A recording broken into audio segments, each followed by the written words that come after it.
It is the weekday wake up this morning on SVI Radio. Let's head into our guest interview segment this morning, and three fantastic guests actually joining me in studio right now. Star Valley's own Maggon Osmond is here. Maggon, of course, representing Stand for Kind, a fantastic group that she is working with our local students inside LCSD2 with right now. Maggon is joined with Heather Huish, who is part of the marketing team and with the Department of Stand for Kind. And Ben Kjar is here. We heard from Ben earlier a few weeks ago, and he gave us a great message during Sports Friday, and he's back with us as well to talk more about Stand for Kind. Thank all three of you for being here. Maggon, let's start with you since our audience knows you already. Tell us, what is Stand for Kind? How did you get involved with it, and what's the whole goal here? I am so blessed to be able to work with Stand for Kind. It is a nonprofit based in Utah, and I came across it because I had some issues in school with my own children and then jumped out. I worked for the school district for a long time, about 10 years here. I loved my experience, but as a result of a specific issue, I had to jump out of the school system, and as such, with the issues I was dealing with my own children, I decided, something needs to be done. Like, we need to do a little more to help our children deal with the culture and climate that they are experiencing right now in the world. And so as I was doing my part to figure out my role in that, I stumbled across Stand for Kind and got connected with their director, and she told me what she was all about. She's been doing it for 15 years in the state of Utah, and it really is a mental wellness platform for students and teachers and parents of students, because we all know as parents who needs this messaging more than we do ourselves. And so I asked her, hey, can you come into Wyoming? And she said, yes, I can. So Fantastic. We have just rolled since then. So what is happening with Stand for Kind, specifically maybe some of the goals and initiatives that are going on right now within the school district with this? So what we do is we go into schools with assemblies, with leadership training for students. We also do a number of trainings for the teachers. We also do trainings for parents, because that is something that with our fast-moving culture of technology, it takes a lot for us as parents to stay on top of what's happening and how we can assist and how we can help our own kids. And so we do those trainings in a number of states. All around the United States. And I'm a little later, I'm going to let Heather take over what our launching our initiative, which we call the Lemon Challenge, which essentially puts the onus of operation into the hands of students. So essentially what we really try to do is, it's okay to talk about kindness, but how do we actually apply it? What do we do in our lives? And then when you give those tools to students, it is amazing what will happen. They'll take it and run. No question. So Heather, let's bring you in on this. Heather Huish is joining us from the Wasatch Front in Utah. How long have you been with Stand for Kind, Heather, and what's been your experience so far? I've been with Stand for Kind just over a year, and I have to say, this is actually my dream job. If I could have constructed the perfect job for me, it would be exactly this. So I get to do the things in marketing that I love, but then I get a really cool experience to be able to go in and do leadership trainings with schools all over the nation. And it is life-changing for me because there's so many things that these students already know, and they're hungry to learn more. And every time I go, I'm learning new things myself. It's incredible to work with teenagers. Absolutely, no question. And you were telling me earlier on before we went on the air about the Lemon Initiative that Maggon just mentioned. It's rolling out in November. Tell us what this is. I'm very excited. So in going to schools, we recognize and have seen problems that have been reoccurring. And one of the problems that we've really seen is this cycle of negative gossip, of people talking badly about people. And it's really, if we're being honest, it's not just the teenagers and it's not just the kids. It really is everyone. Originally, we thought this was more of kind of like a girl problem. Let's fix this for the women and have women talk well about women. But when we took this idea to our leadership camp and we talked to the teenagers about it, some of the boys were saying, hey, negative gossip is happening on sports teams. The boys need to be a part of the challenge. So we recorded some videos with the kids at camp, and then we had to go back and we record with the boys so that the boys got their voices heard too. So what originally started as an initiative to help girls is now everyone talking positive about everyone else. So you want me to tell you a little bit how the challenge works? I was going to say, you were showing me this really goes right into social media, right? And what the students are doing. So explain that more. Exactly. So the lemon challenge is a fun way and a fun spin on bringing the negative side of gossip to the front, and to have people, instead of talking bad behind their backs, why don't we share all the good things that people are saying behind their backs? So this may not be surprising, but statistically it shows that 96% of people talk negative about other people. I don't think that surprises any of us.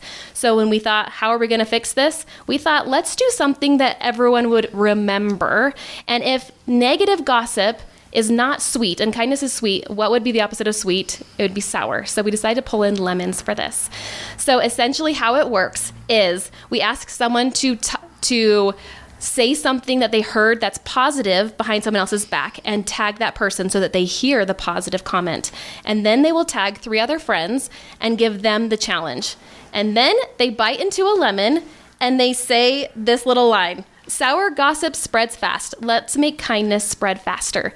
And it's a fun, almost little gamified way of consciously thinking about talking positive about other people. Then you can tag your friends and it passes on. Our hope is that this will go viral so that people will stop and think about what they're saying. If you do this challenge as a teen and you see your teens doing this will make a change with them. But just like Ben was talking about with his assemblies, he's talking about how the kids are watching, or on your radio segment, the kids are watching their parents and they're doing what their parents do.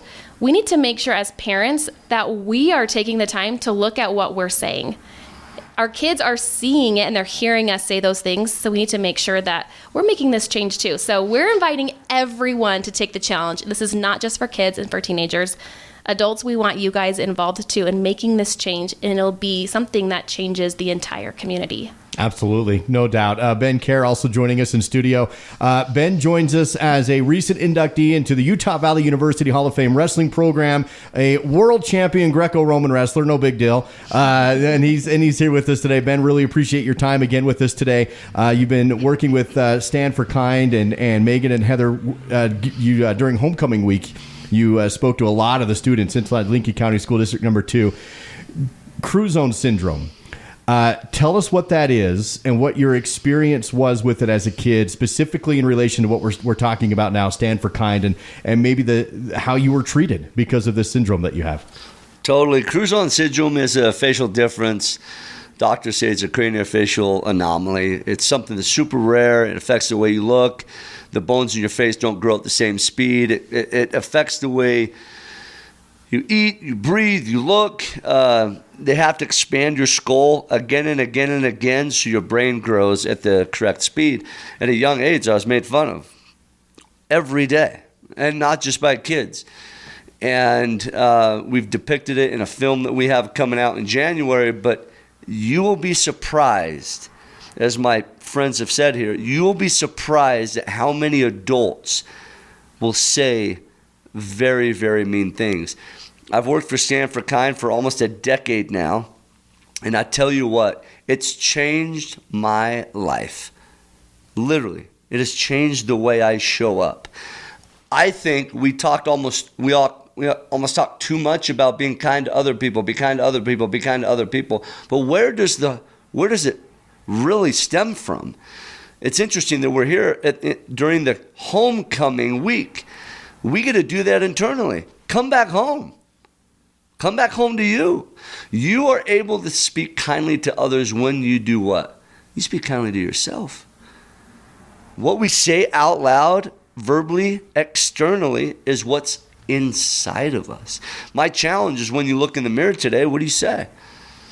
How do you speak to yourself? How do you love on you? And as you do that, other people see it.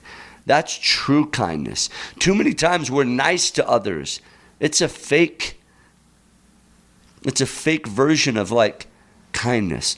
Nice is yes, polite, thank you, whatever. True kindness is internally understanding that you are a gift.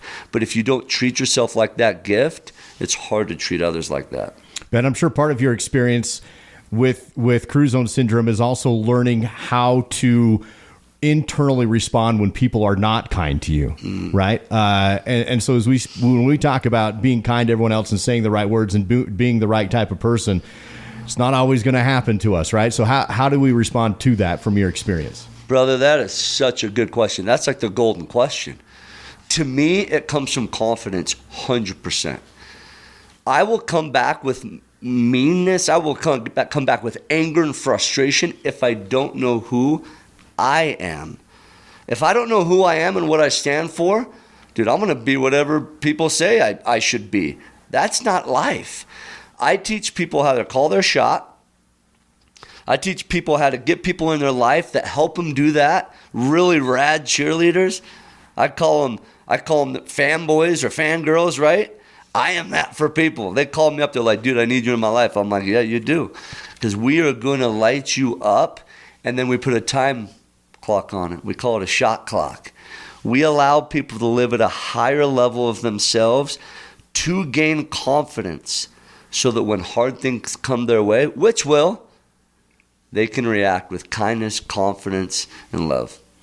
Again, in studio this morning, that's Ben Kjar along with Heather Huish, Maggon Osmond from Star Valley in studio. Maggon, I think we can maybe bring this all back in full circle with what you're trying to accomplish in our local schools around Lincoln County. You mentioned the personal experience you had with your family that kind of led you to this path for Stand for Kind. And so what have you seen so far as you tried to implement this with the students and now even their parents? What are you seeing? What I'm seeing is this section of getting parents and adults involved is so important. So when we go to schools and we teach all of this inside schools, one of the comments that I get all the time is there's a transference issue. So we teach these capabilities to the kids, but when you jump them out of a school situation or out of whatever situation they have come to say, yes, I buy into this belief. I'm going to believe in myself, and I'm going to practice these characteristics.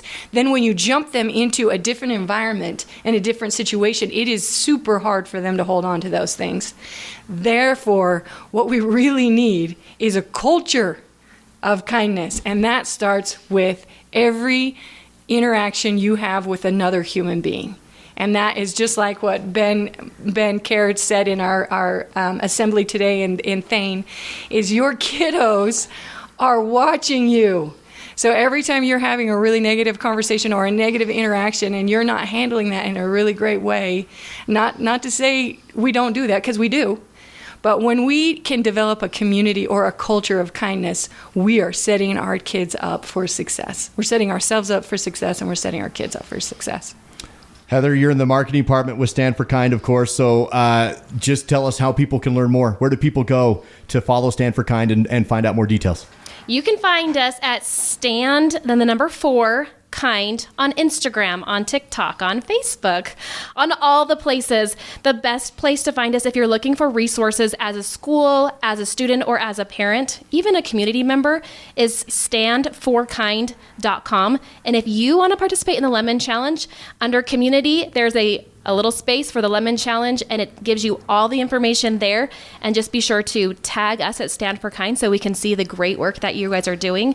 And any donations that come in from this town specifically, they go back to the local schools. So it goes to cover things like the assemblies and the leadership trainings and curriculum that we have to leave behind for the schools to use and implement. Excellent. Fantastic. Again, that's Maggon Osmond, Heather Huish, and Ben Kjar in studio this morning with Stand for Kind.